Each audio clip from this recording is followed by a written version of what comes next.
दोस्तों नमस्कार। आज की कंप्यूटर क्लास में आपका स्वागत है। आज हम सीखने वाले हैं माइक्रोसॉफ्ट ऑफिस एक्सेल का इंट्रोडक्शन। जैसा कि आप देख पा रहे हैं कि माइक्रोसॉफ्ट ऑफिस एक्सेल जो प्रोग्राम है आपके सामने ओपन है।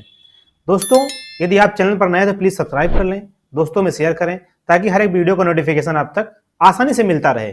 सबसे पहले देख पा रहे हैं जो प्रोग्राम हमारा खुला हुआ है, सबसे ऊपर लिखा हुआ है बुक 1 माइक्रोसॉफ्ट एक्सेल। इस पट्टी को कहते हैं हम टाइटल बार। इस पट्टी को कहा जाता है टाइटल बार। और इसी के जस्ट दाहिने तरफ 3 बटन बने होते हैं। ये जो पहला बटन है उसको कहते हैं मिनिमाइज बटन, बीच वाला होता है रिस्टोर या मैक्सिमाइज बटन, और सबसे किनारे जो होता है ये क्लोज बटन होता है। अगर हम मिनिमाइज बटन पर क्लिक करते हैं तो हमारा जो प्रोग्राम है, जो प्रोग्राम की ओपन विंडो है, ये नीचे टास्क बार पर आ जाती है। यहां पर देख पा रहे हैं। फिर इस पर क्लिक करेंगे तो पूरी स्क्रीन पर आ जाएगी। फिर बीच वाला जो बटन होता है वो रिस्टोर बटन होता है। इस पर क्लिक करते ही हमारा प्रोग्राम आधी स्क्रीन पर आ जाता है। अब आप इस तरीके से चाहे तो खींच कहीं रख भी सकते हैं। अगर ऐसे हम खींच के सरकाना चाहें तो माउस का बटन टाइटल बार पर क्लिक करेंगे और खींच के कहीं भी छोड़ देंगे, ये पहुंच जाएगा। फिर क्लिक करते हैं तो पूरी स्क्रीन में हमारा प्रोग्राम भर जाता है। यहां से प्रोग्राम हमारा क्लोज हो जाता है, बंद हो जाएगा। फिर से इसे हम ओपन करते हैं, माइक्रोसॉफ्ट ऑफिस एक्सेल खोलते हैं। इधर यहां पर दिया है क्विक एक्सेस बटन, जैसे कि लिखा है सेव। आप फाइल को जो एक्सेल में बनाए हैं उसे सेव कर सकते हैं। इसकी शॉर्टकट भी दिखा रहा है, कंट्रोल एस दबाकर भी आप काम कर सकते हैं। उसके बाद में अंडू और रीडू दिया हुआ है।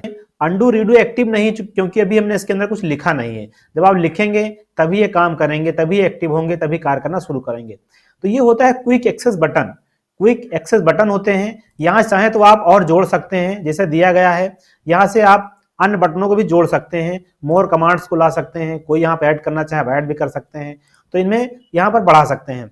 ये आपका होता है ऑफिस बटन। ऑफिस बटन पे क्लिक करते हैं तो न्यू से नई फाइल आती है, ओपन से पुरानी फाइल खोल सकते हैं, सेव से सेव कर सकते हैं, सेव एज से सेव की गई फाइल को दोबारा नए नाम से सेव कर सकते हैं, प्रिंट के द्वारा प्रिंट कर सकते हैं, प्रिंट प्रीव्यू देख सकते हैं, क्विक प्रिंट कर सकते हैं, प्रिपेयर से आप कोई पासवर्ड सेट कर सकते हैं अपनी फाइल के ऊपर, और फिर सेंड के द्वारा आप फैक्स कर सकते हैं और ईमेल कर सकते हैं। पब्लिश कर सकते हैं, जब आपने कोई इंटरनेट पे ब्लॉग वगैरह बनाया तो वहां से आप जाके इसको पब्लिश करा सकते हैं, और क्लोज से इसको बंद कर सकते हैं। फिर उसके बाद में इसके जो नीचे पट्टी होती है ये होता है हमारा मेनू बार, जिसको हम बोलते हैं। ये हमारा मेनू रिबन होते हैं। इसमें हम क्लिक करते हैं तो इस पे home ribbon, insert, page layout, formula, data, review, view, ये हमें मिल जाते हैं।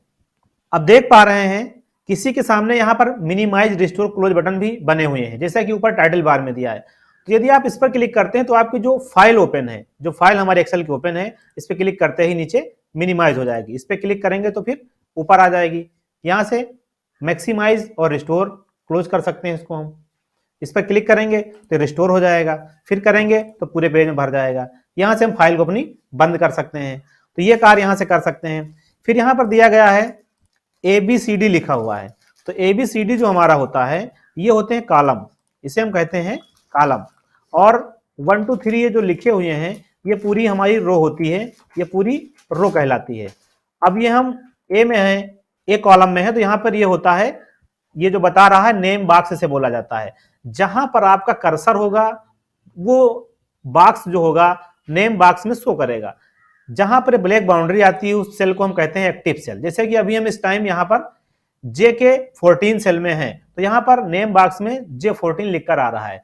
ये हमारा होता है फार्मूला बार, जहां से हम फार्मूले लिखते हैं तो यहाँ पर शो करता है, इसे फार्मूला बार कहा जाता है। अब यहाँ पर ए में हम हैं। अब हम अंतिम कॉलम में जाना चाहते हैं। अंतिम कॉलम में जाने के लिए करना क्या है, हमें कीबोर्ड में कंट्रोल दबाना है और राइट एरो, जो हमारे कीबोर्ड में left right up down arrow दी होती हैं, उसमें मैं कंट्रोल दबाकर राइट एरो को जैसे प्रेस करेंगे तो अंतिम कॉलम में आ जाएंगे, जो कि अंतिम कॉलम का नाम है XFD।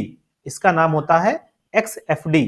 इसे पुनः फिर हमें A1 में जाना है तो कंट्रोल दबाएंगे और लेफ्ट एरो को हम दबाएंगे।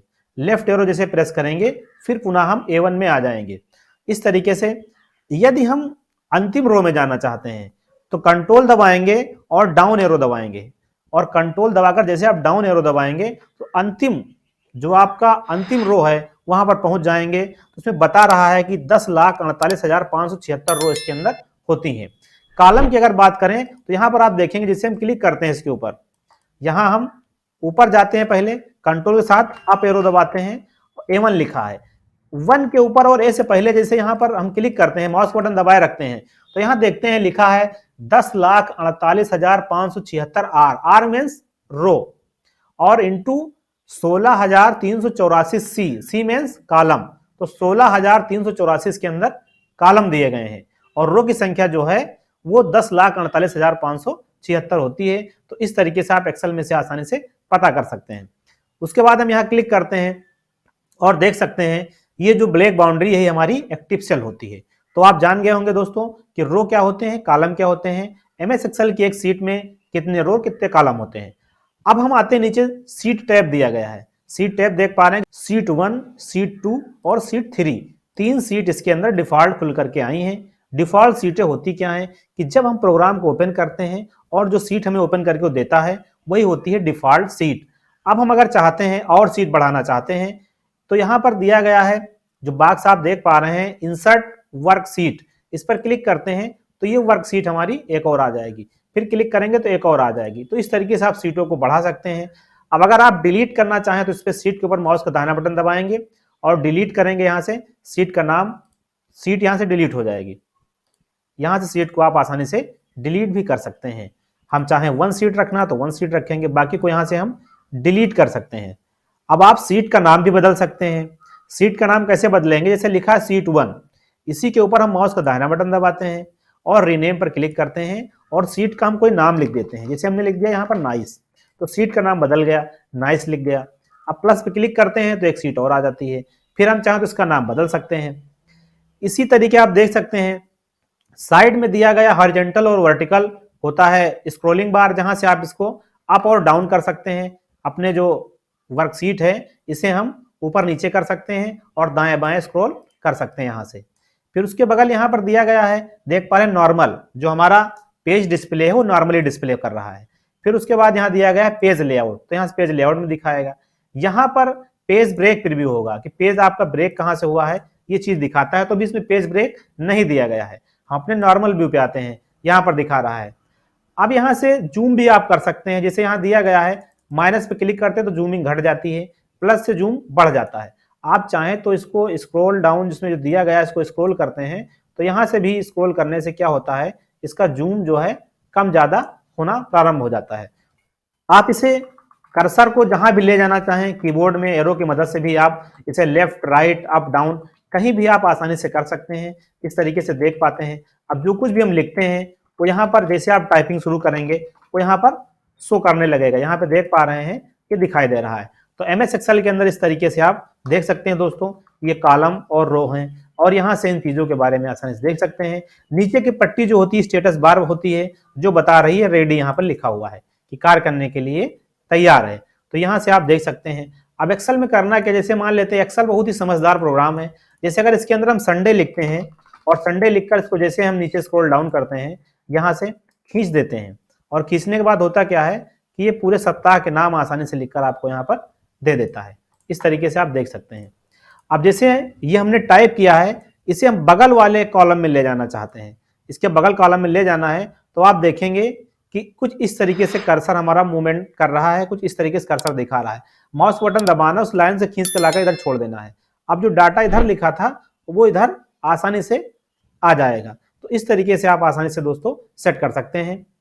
तो इस तरीके आप समझ सकते हैं एमएस एक्सेल का इंट्रोडक्शन कि कैसे इसके अंदर काम करना है, इन कीज का क्या काम होता है, इन ऑप्शंस का क्या काम है, यहाँ पर दिया गया इसका इंट्रोडक्शन है। आगे की वीडियो में आप जानेंगे इसके बारे में कि कैसे हमें काम करना है एक्सेल के अंदर, कैसे बिलिंग वगैरह बनानी है। तो संपूर्ण जानकारी आगे मिलने वाली है आपको दोस्तों। तो अगर चैनल पर आप नए हैं तो प्लीज सब्सक्राइब कर लें, लाइक कर लें, दोस्तों में शेयर करें ताकि हर एक वीडियो का नोटिफिकेशन आप तक आसानी से मिलता रहे।